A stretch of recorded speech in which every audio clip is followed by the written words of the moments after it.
written by an author called as Miss Jung. Pay attention because we don't have time for revision. And in this part also, like the chapter Memories of Childhood, here also we have got two stories, but written by the same writer, that is Miss Jung. The first part of the chapter is about a boy, a small boy, called as Sahib-e-Alam. And the second part is about another boy who is called as Mukesh, isn't it? Now Sahib-e-Alam, he along with his family members migrated from Dhaka in the year 1971. Okay? In Dhaka, when they were living, they had their own home, they had their own lands, own crops, they were self-sufficient. But unfortunately, a storm came and their house, their crops, everything was destroyed. As a result, they had no food, no job, no work. So, Sahib's family migrated from Dhaka to India. Now, remember that Sahib is just a representative. There are so many other boys, there are so many other families who migrated from Dhaka or who migrated from other places to India. Why they came? In search of work, in search of food. Okay? So, Sahib is also one such boy. And this lady, Miss Jung, she travels around our country, and by traveling she had seen so many children of this type. And basically the chapter is about child labor, which is there in our country, which is there in so many parts of the world. Okay, that is highlighted. And we all know that education is compulsory. Free education is there. For whom? For the children of which ages? 6 to 14.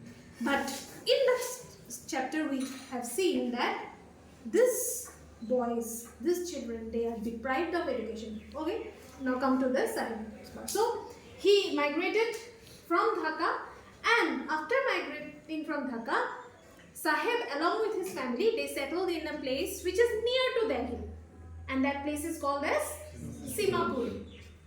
Okay, so Simapuri is very, very close to Delhi.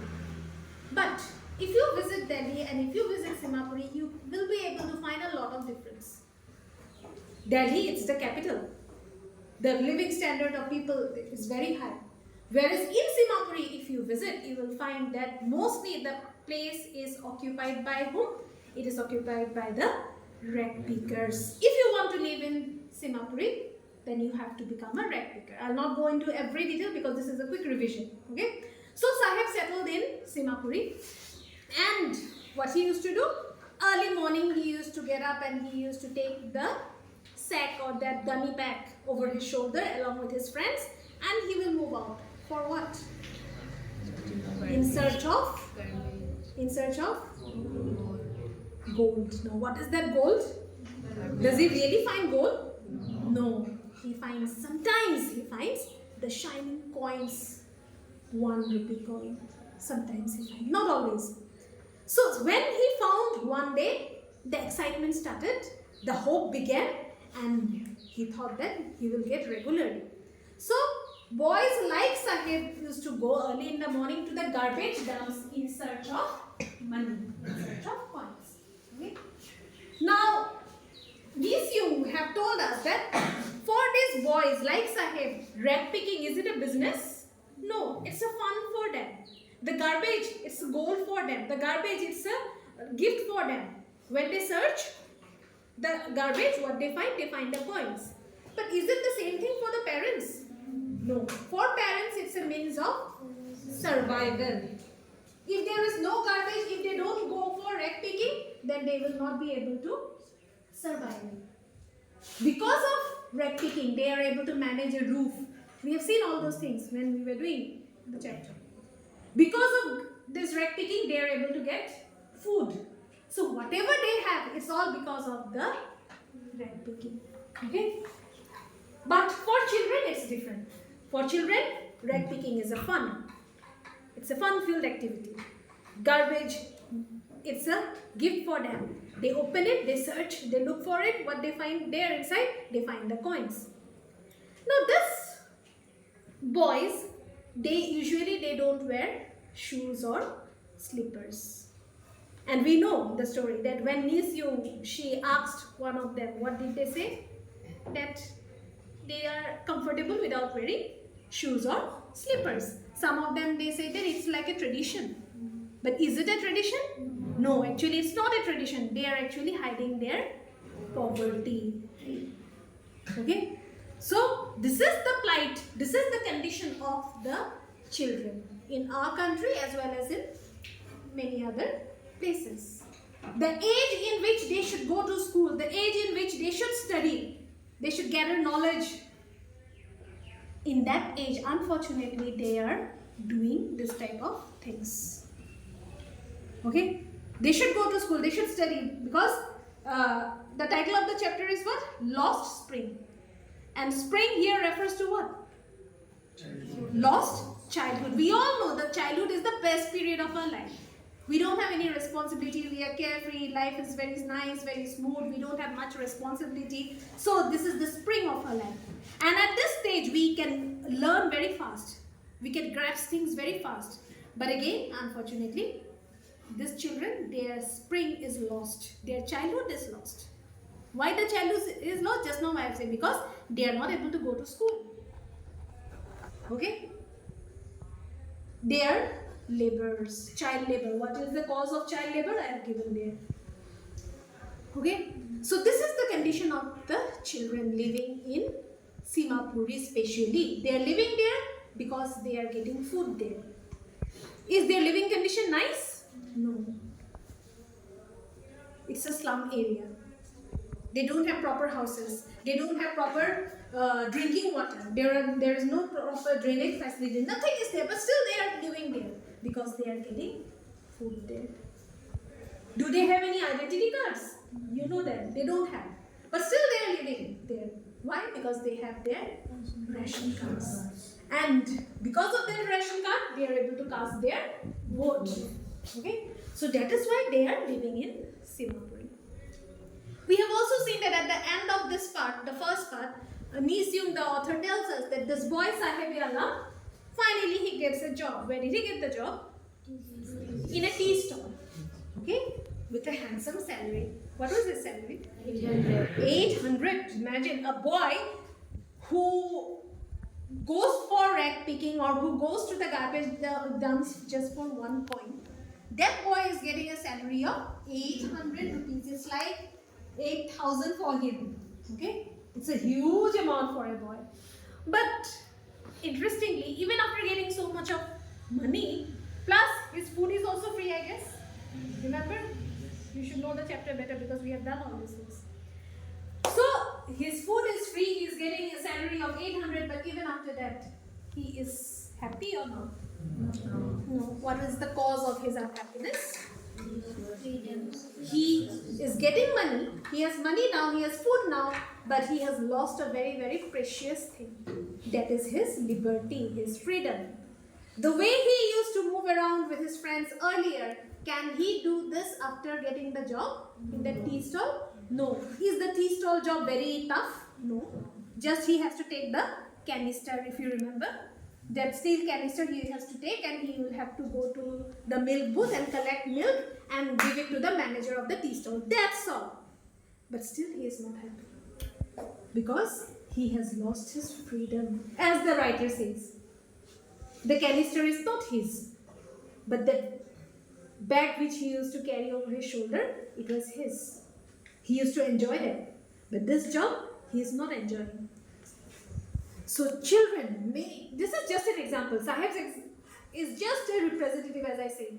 There are so many other children in this world, in our country, who are doing this kind of thing, but they are not happy. They are doing just for survival, they are doing.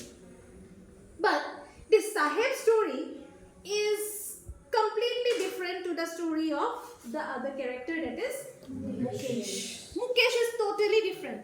But Sahib and Mukesh, both of them, they are poor. Isn't it? Both of them, they are poor. They are not rich. Mukesh belongs to the family of a bangle maker. We all know that. He lives in Firozabad. In his family, everybody is engaged in bangle making. His parents, grandparents, their parents, everybody. Making bangles or bangle making is a gift for them. They respect it. But by making bangles or by selling bangles, are they earning huge money? No. Sometimes they don't even have food to eat, but still they continue. Why? Because they consider it as their caste. They feel that they are born in that caste. They feel that it is God-given gift for them. They cannot break the tradition. If you remember, there is a line, can a God-given lineage be broken? Okay, so they cannot break the tradition. They think in that way. But among all these people, there is this child who is different. He's different from all. He's different from Sahib. How is he different? First, how is he different? He has got a dream. That is the best answer. He has got a dream. He has got the aim. Did Sahib have any aim? No. Sahib had no aim. He used to be a rag picker, then finally, luckily, unluckily, whatever, he got that job in the tea stall. That's all. But this boy is not like that. He has got an aim, and his aim is to be a motor mechanic. Although he is born in the family of bangle maker, although 24 hours he sees bangles around him, although all the time he sees his parents, grandparents busy in making bangles, but he is not into all these things. He don't want. He wants to be a motor mechanic. Is that so easy to become a motor mechanic?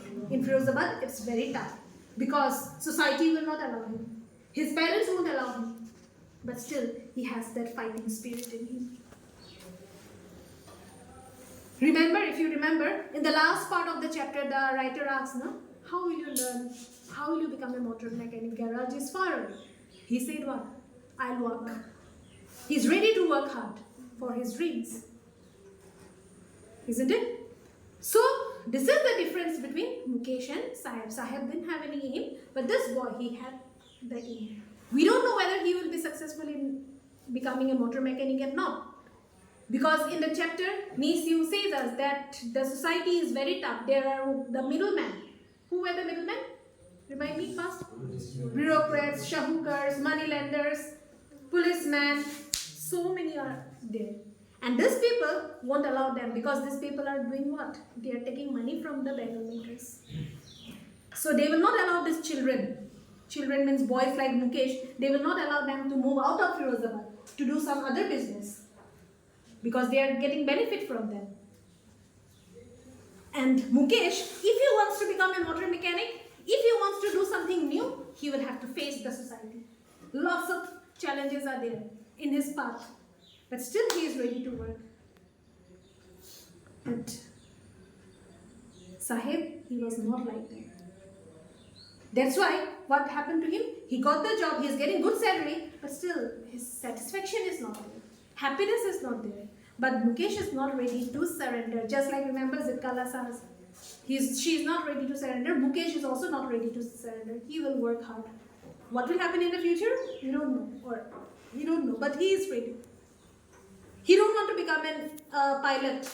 Remember the last part? Why? Because he might not have seen an aeroplane. Few aeroplanes fly over Firozabad, the last line. Okay?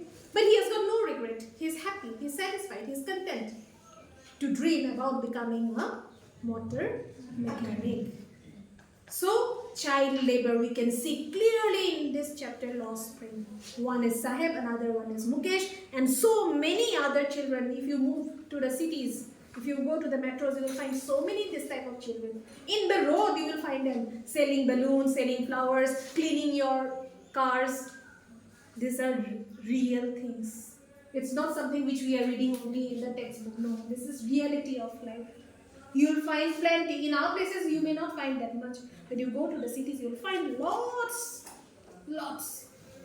You will feel bad for them. Then you will understand what is the importance of education. We are lucky that we are getting education. There are so many thousands and thousands of children who are not lucky to get this facility of studying in a school.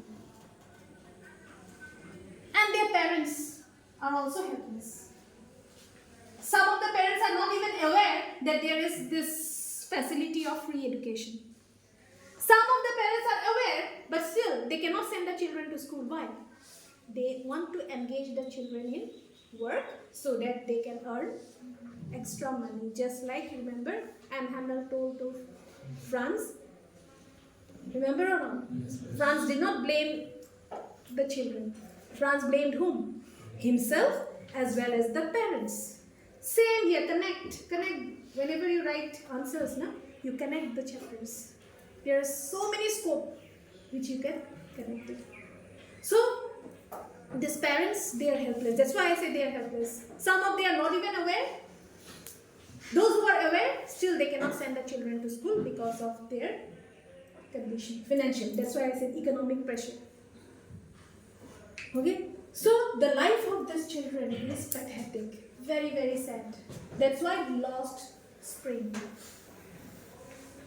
Isn't it? So, when you are preparing for exam, you have to read line by line. Are you reading? Line by line.